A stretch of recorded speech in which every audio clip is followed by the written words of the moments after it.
Queridos amigos, iniciamos el día de hoy con la palabra del Señor en este año dedicado a la palabra de Dios, principalmente a estudiar profundamente, conocer. Leemos siempre del libro de Jeremías, capítulo 17, del 5 al 10. Bendito quien confía en el Señor. Esta es la idea central, leitmotiv para nuestra jornada, para el día de hoy. Bendito quien confía en el Señor. Así dice el Señor.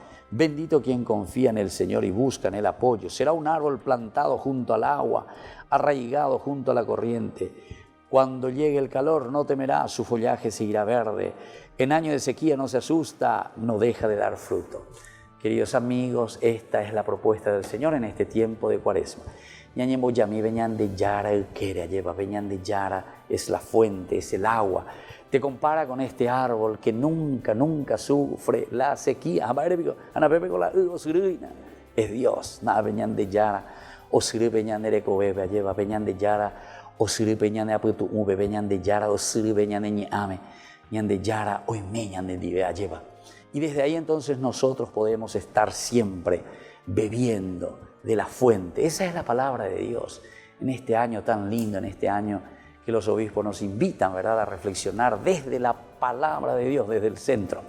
Pero UPH yo que fuera, ñamaña ponana allá peñan de Yaran dije y Haisha ave Jeremías ñandendive ayepa.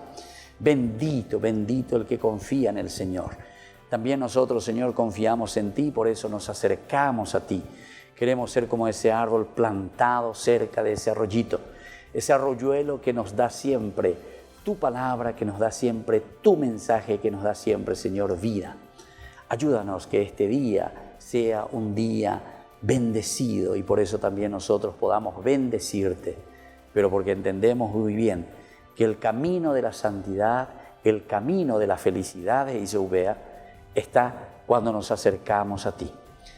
Toroye chape amina yema, haupe chabe toroñe moimi, pende quereñan de Yara, haupe viveñan de Yara y catujanguancha, oreabeiro cacuarjo. Y que la bendición del Señor hoy descienda sobre todos ustedes, el Padre, el Hijo y el Espíritu Santo. Amén.